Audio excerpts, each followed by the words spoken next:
노사는 뭐 근본적으로 성장.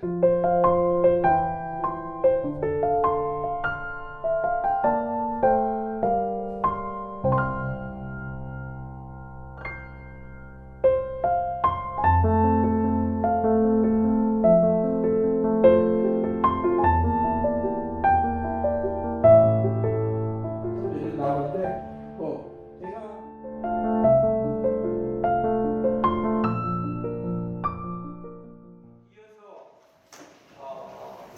노사학파의 형성과 사상적 특성이라는 주제로 박광래 교수님, 군산대학교 철학과 교수님께서 주제 발표를 해 주시겠습니다. 두 번 박수로 맞아주십시오. 네, 발표를 맡은 군산대학 철학과의 박광래라고 합니다. 오늘 제가 말씀드릴 내용은 자료집 16쪽부터 있습니다. 이 발표문은 당초에 지난해 학술지에 게재한 논문을 바탕으로 해서 일부 내용을 추가한 거고, 그 내용이 상대적으로 많이 있습니다. 분량이 많아서 시간 내에 발표하기는 어렵고 주요한 골자만 간단히 말씀드리도록 하겠습니다. 아실지는 모르겠지만 19세기 한국 유학계, 지금부터 한 200년 전에 한국 유학계의 기본적인 모습 중에 하나는 학파의 분화입니다. 퇴계와 율곡으로부터 시작되어진다라고 할 수 있는 조선 유학의 지형은 시대를 거듭해 나가면서 다양하게 분화를 이루었습니다.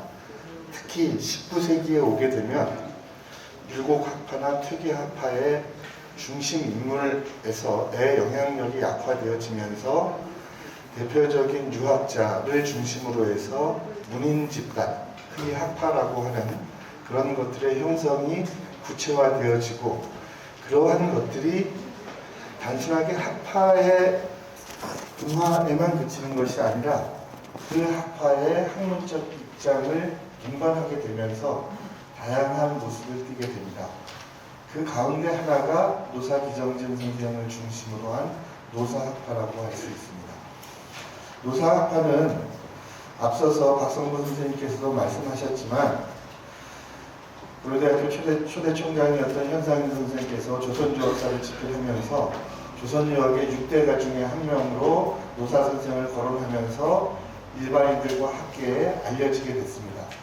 하지만 현상인 선생이 조선 유학의 6대가라고 노사 선생을 거명하기 이전에 영남 지역에 있었던 하경진이라는 분께서 동유하감을 작성할 때에도 노사 선생을 아주 비중 있게 다뤘습니다.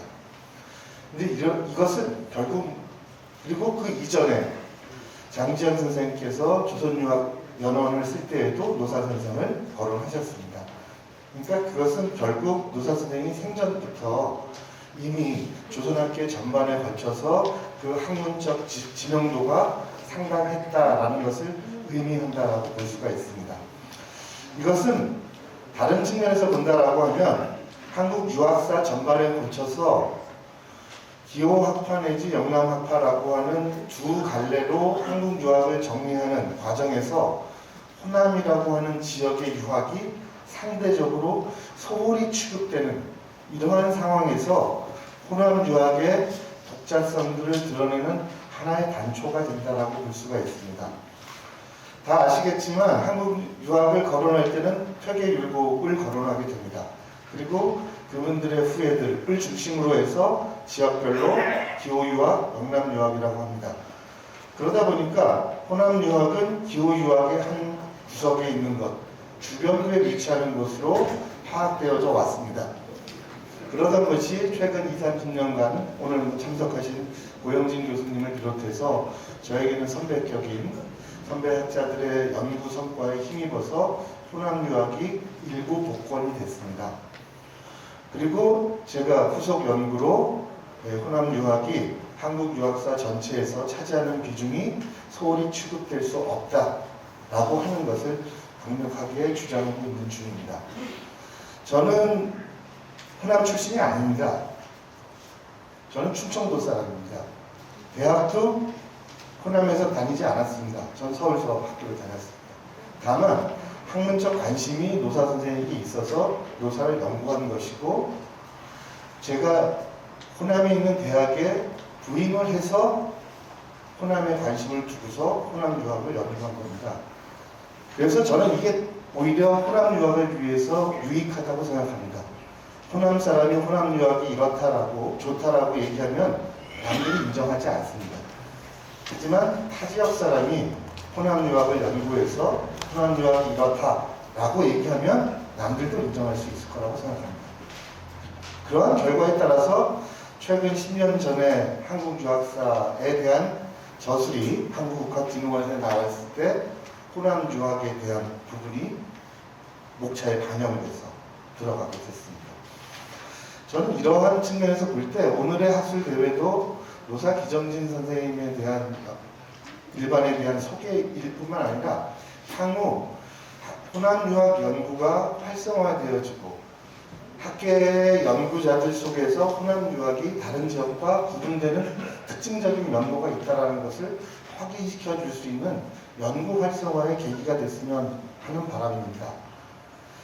지금 계시는 선생님들, 원로들께서 노사학에 대한 구체적인 내용을 이해하기는 어렵습니다. 이기심성론에서 제기되어진 노사 선생의 치밀한 논리 전개, 이런 것을 여기에서 1, 20분에 다 설명드릴 수는 없습니다. 다만 노사 선생이 가졌던 문제의식이라고 하는 것은 자신의 독창적인 면모를 드러내기 위해서 학문 활동을 하고 자신의 사상을 제기한 것이 아닙니다. 모든 성리학적인 논의는 앞선 시대에 있었던 쟁점들, 여러 논쟁 과정에서 해결되지 않은 문제점들을 노사 선생의 입장에서 깊이 있는 주장에 대한 연구를 바탕으로 해결하고자 했던 겁니다. 앞서서 박성모 선생은 유리론이라고 했지만 저는 유리론이라고 하지 않습니다. 리이론론적인 사고라고 얘기를 하고 있는데, 그러한 이기론도 앞선 시대에 퇴계나 율곡이 가졌던 문제점들을 극복하기 위한 방향에서 제기된 것이고, 이일굿을 중심으로 한 호남 논쟁의 논쟁점에 대한 내용이 답인 나량사이도 독특한 이론을 내고자 한 것이 아니라 엇갈리는 논의 속에서 갈등이 심화되어지고 심지어 상대를 인정하지 않으려는 부정적인 현실적인 모순에 대해서 이를 극복하기 위해서 대안 모색의 과정에서 나온 것들입니다. 이러한 학문적 입장의 연장선상에서 당시 현실에서의 여러 가지 모순점, 문제점을 극복하기 위해서 앞서 김봉건 선생님께서 발표하신 것처럼 사회 개혁론도 제기한 것입니다. 근데 이렇듯 노사 선생이 가졌던 기본적인 입장은 당대까지 이루어졌던 여러 가지 문제점, 해결되지 않은 모순, 현실적인 갈등, 이런 것들을 극복하기 위한 것이 기본적인 전제였다라는 것을 이해하시면 좋을 것 같습니다. 이런 것은 단순히 노사 선생만 가졌던 문제의식이 아니라 그 여론을 소급해 올라가면 15세기 중엽부터 형성된 호남 살인들의 가졌던 문제의식이기도 합니다. 그래서 15세기 중후반부터 형성된 호남 살인의 문제의식들이 시대적인 과정에서 부침이 있긴 하지만 19세기 중반 이후에 노사 선생을 중심으로 해서 총집결되었다라고 이해해 주시면 좋을 것 같습니다. 그런데 한 사람의 학문적인 입장이 탁월하다라고 해서 그것이 학문적 영향력이 확대되는 것은 아닙니다. 그것은 남들에게 영향을 줘야 되고 그 학문적인 영향을 수용할 수 있는 집단이 형성되어야 합니다. 그래서 이제까지 노사학파에 대한 연구, 노사 선생을 여론으로 하고 노사 선생이 가졌던 학문적, 사상적 입장을 수용하고 그것을 현실에 적용하고자 했던 여러 사람들에 대한 연구는 상대적으로 소홀했습니다. 그래서 이러한 연구를 앞으로 해나가야 되는데 그러기 위한 기반으로서 어떤 사람들이 있었고 어떻게 분포되어 있는지를 정리한 것이 오늘 발표문입니다. 그래서 여러분들 앞서서 박성모 선생님도 말씀하셨지만 노사 선생의 직전 제자들의 형성의 모습은 발표 자료집에 21쪽을 보시면 구체적으로 정리를 제가 했습니다. 보시는 것처럼 1960년대 초반에 돌아가신 변시현 선생을 비롯해서 여러 선생님들께서 작업에 참여해서 결실을 맺은 노사선생 연원록을 바탕으로 해서 전수조사를 해서 정리한 것입니다. 총 인원은 594명입니다. 노사선생에게 직접 배운 제자들입니다. 광주가 95명, 전남이 378명에서 보는 것처럼 바로 광주, 전남이 중심을 이룹니다. 그리고 전북 지역도 고창과 남원, 정읍을 중심으로 해서 적지 않은 문인이 배출되어서 91명에 해당되어지고, 앞에서도 거론되었지만 경남 지역, 진주나 산청, 합천을 중심으로 했던 지역의 직전 제자들도 23명에 이르고 있습니다. 여기서 간과해서는 안 될 것이 경남 지역의 23명의 직전 제자들의 학문적 능력과 업적, 영향력이 노사학파 내에서 굉장히 컸다라는 것입니다. 그래서 경남 지역에서 활동했던 노백헌 정재규 선생을 비롯해서 여러 제자들, 그래서 지금 고산서원에 배양되어 있는 여러 문인들 가운데 경남 지역의 문인들의 비중이 상당한 이유도 바로 그런 것입니다. 이렇게 말씀드리기는 뭐하지만 학문적인 능력에 있어서는 호남 지역 문인들과 거의 맞먹는 능력을 갖춘 분들이 영남 지역 문인이었다라고 보시면 좋을 것 같습니다. 그래서 이런 이유로 해서 더구나 경남 지역에 있었던 문인들은 경제적으로도 기반이 탄탄했습니다. 그래서 노사학파가 노사 사후에 3번에 걸쳐서 문집을 단행할 때에도 학문적인 편집뿐만 아니라 재정적인 지원도 영남 지역에서 상당했습니다. 그래서 3번째 목판을 단행할 때 신안정사라고 해서 경남 지역에서 목판본이 이루어지는 이유도 바로 그런 것입니다. 호남 지역에서 이루어지지 않고. 그래서 그런 점들을 기억하시면 좋을 것 같습니다. 특히 노사 선생은 문인들을 가르칠 때 성심성의껏 가르쳤습니다. 이전에 다른 문인들 보면 편지 주고받는 정도로 문인을 가르치지만 노사 선생은 어려운 경제적인 형편 속에서도 노사 선생 집에 제자들이 기숙하면서 배웠습니다.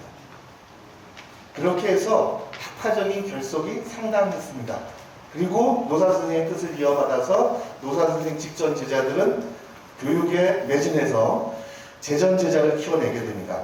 그래서 23쪽 보시면 노사 선생 연원록에 나타나는 제전 제자들입니다.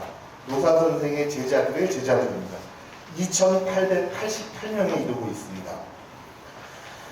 광주 지역이 561명, 전남 지역이 1,691명, 전북 지역이 372명이고요. 앞서 말씀드린 대로 경남 지역이 그 직전 제자에 비해서 거의 10배가 늘어서 249명에 이르고 있습니다. 제전 제자 때에 들어서 왕성한 노사학파의 활동이 이루어진다라는 것입니다. 그리고 이 제전 제자들도 교육활동에 매진해서 문인을 또 배출하게 됩니다. 그래서 한 페이지 넘기시면 24쪽 보시면 노사 선생의 3전 제자들이 4,240명입니다. 광주 지역이 567명, 전남 지역이 2,816명, 그리고 경남 지역이 300명 이렇게 됩니다. 그리고 사전 제자들은 오른쪽 페이지 보시는 것처럼 336명인데 이거는 더 늘어나게 됩니다. 1960년대 초반에까지 확인된 사전 제자입니다. 그렇기 때문에 이 숫자는 더 늘어난다라고 볼 수가 있습니다. 그리고 그 아래 25쪽 두 번째 아래 표에 보시면 이러한 노사선생 연원록에 실린 문인들의 생년을 바탕으로 해서 정리한 겁니다. 8,058명의 문인들의 활동 시기를 알 수 있는 생년의 분포를 보시면 생년 분포는 뒤에 있습니다. 한 페이지 뒤에요. 26쪽 보시면 생년 분포를 보시면 1881년생에서 81년부터 1890년까지가 1155명, 1891년부터 1900년까지가 1606명, 1901년부터 1910년까지가 1407명, 1911년부터 1920년까지가 1012명이라고 하는 것처럼 거의 5,000명 이상이 이 시기에 분포합니다. 생년이 이렇기 때문에 이분들이 활동하는 시기를 대체적으로 20대 이후라고 보면 우리의 역사적 전환기 그리고 일제강점기에 이분들이 호남 지역을 배경으로 해서 활동했다라는 것을 볼 수가 있습니다. 그래서 이런 것들을 확인해 볼 수 있는 대표적인 증거가 되는 것들이 여러분 가지고 계신 거에 38쪽을 봐주시기 바랍니다. 제가 이 논문을 발표할 때까지 제가 확인한 겁니다. 그래서 노사 선생의 직전 제자가 594명인데 594명 가운데 문집을 남긴 문인이 111명입니다. 거의 20%에 이르는 문인들이 문집을 남겼다는 것입니다. 그만큼 학문적 활동이 왕성했다는 것을 확인할 수 있습니다. 제가 최근에 연구를 통해서 기후만 선생의 제자들의 문집도 확인했더니 이것을 능가합니다. 그래서 적어도 노사학파 문인들 8,000명 가운데 문집을 남긴 문인이 최소한 15% 이상이다 라고 볼 수가 있습니다. 그만큼 근현대기 19세기와 20세기를 걸쳐서 호남 지역의 유학을 주도했던 핵심적인 문인은 노사 선생을 연원으로 하는 문인들이다 라고 볼 수가 있습니다.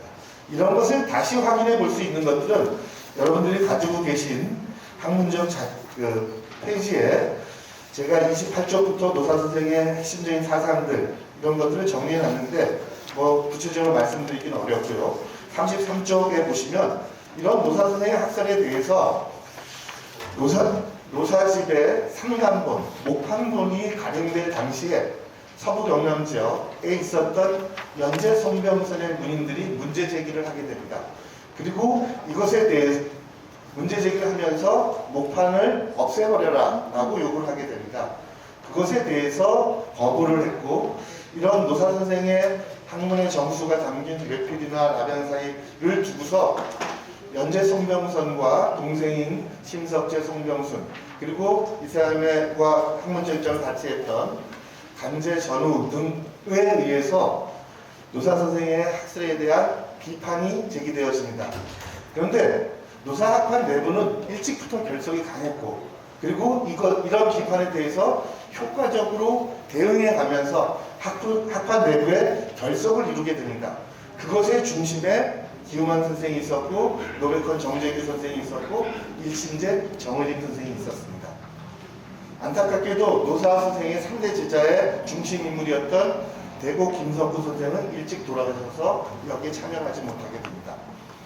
근데 이렇게 해서 뒤에 보시는 것처럼 34쪽, 35쪽에 이런 비판과 반비판서가 오고 가면서 노사 선생의 학설에 대한 비난과 여러 가지 불편한 행태들이 보이긴 하지만 결국 노사 선생의 학설은 수호되어지고 이어지게 됩니다. 이렇게 될 수 있었던 것들이 노사학파의 결속력이 그만큼 강했기 때문이다 라고 볼 수가 있습니다. 그래서 39쪽 보시면 이 부분은 결론 부분은 제가 한번 읽어보겠습니다. 노사학파는 기정진 선생의 학문과 사상을 기반으로 20세기 후반까지 지속적으로 학명이 이어지며 학파적 면모를 구체적으로 보여준 대표적인 근현대 한국 유학의 중심 중 하나였습니다. 당시 다른 문인 집단은 대체적으로 학파의 종장이 제시한 학문에 대한 계승을 둘러싸고 학파 내부의 분열과 갈등이 빚어졌지만 노사학파는 노사 선생의 학문에 대한 계승 의식을 뚜렷이 하며 학파적 일체감과 결속력을 강화하였습니다. 비록 기정진의 저작을 노사 선생의 저작을 둘러싸고 기호학계의 논란이 빚어서 학파 내부의 동요가 없지 않았지만 학파 내의 핵심 인물을 중심으로 학파의 결속을 강화하면서 학설 시비에 적극적으로 대처하여 학파의 동요를 막아내는 등 학문적 결속은 다른 학파를 압도하였습니다. 그 자료 39쪽 54, 각쪽 54 보시면 이 당시 노사학파와 함께 기호학계를 주도했던 화사학파나 간제학파나 이런 주요 학파들은 학파 내부의 분열이 아주 극명하게 드러납니다. 하지만 노사학파는 그런 게 없었습니다. 물론 여러 과정에서 학파 내부에서 이탈한 사람이 한 명도 없었다라고 보기는 어렵습니다. 하지만 전체적으로 안정적인 학파적 면모를 갖추면서 지금까지 이어지고 있다라고 보시면 되겠습니다. 페이지를 좀 단락을 뛰어넘어서요. 39쪽 아래 보시면 좋을 것 같습니다. 노사 선생으로부터 비롯된 노사학파 학맥의 150여 년에 걸친 계승은 19세기 중반까지 기호학계의 주변부에 위치했던 호남의 성리학적 위상을 강화하는 기반으로 작용하였다고 할 수 있습니다. 호남을 중심으로 서부 경남에 걸쳐 8천여 명을 상회하는 문인이 지속적으로 배출되고 이들의 활동이 중단 없이 20세기 후반까지 이어졌다는 것은 근현대 한국 유학의 중심지 중 한 곳이 호남을 비롯한 서부 경남임을 확인하는 증거라 할 수 있을 것입니다. 향후 지정진에 대한 보다 확장된 연구와 더불어 직전 제자부터 사전 제자에 이르는 많은 문인에 대한 보다 광범위한 연구가 지역 및 학파의 지속 등과 연계하여 보다 활발하게 진행되기를 기대합니다. 앞서서 박성도 선생님도 거론하셨지만 이것과 관련해서 전남대학교 철학과의 철학교육연구센터에서 2년 전에 한국연구재단으로부터 과제를 수주받았습니다. 그래서 진행을 하고 있습니다. 근데 이것은 기한이 정해져 있습니다. 재정적 지원 기한이. 그래서 이것이 연속될 수가 없고 노사학파 연구도 단시일에 끝낼 수 없습니다. 그래서 지역 내에서 적극적인 지원이 필요할 것 같고 또 하나 여러분들께서 도와주셔야 할 부분은 호남 지역 내에서 노사학을 비롯해서 한국 사상, 한국 유학을 연구하는 연구진이 다른 지역에 비해서 상대적으로 부족합니다. 이런 말씀 드리기는 참 송구스럽지만 전남대학교에서 전임 교수로 한국 철학 교수를 아직 선임하지 않고 있습니다. 이렇게 되면 결국 호남 지역에 대한 연구가 외부에 의해서 수혈될 수밖에 없습니다. 이런 점에 비추어서 광주 전남 지역에서 한국 유학, 호남 유학 연구에 대해서 좀 적극적인 관심을 가져주셔야 합니다. 저처럼 외부적 자원이 호남 지역으로 수혈되는 것도 필요하지만 호남 지역에서 낳고 자라고 성장해서 학문적 기반을 갖춘 그런 학자들을 배출해야 합니다. 그러지 않으면 호남 유학은 일시적으로 흥성할 수 있지만 지속되기 어렵습니다. 그리고 또 하나 언급하고 싶은 것은 여러 어르신들이 도움을 주셔야 하지만 간섭은 하지 말아야 합니다. 연구는 연구자가 객관적인 시각에서 여러 가지 상황을 고려해서 어떤 사람들의 비판으로부터 이겨낼 수 있는 논리 구조를 만들어야 합니다. 그런데 외부적 시선을 가지고 내 어른들을 왜 연구 안 해? 내가 생각하는 이게 중요하니까 이거 해. 이런 식으로 간섭을 하게 되면 지역의 연구는 훼손될 수밖에 없습니다. 문중에서 하는 유학 연구가 실패하는 경우가 바로 이런 겁니다. 그래서 좀 더 지원을 하지만 간섭하지 않으면서 호남 유학 연구를 진행하는데 여러분의 관심이 지속되기를 부탁드린다는 말씀으로 제 발표를 마감하겠습니다. 감사합니다. 예, 우리 박왕래 교수님 발표 내용이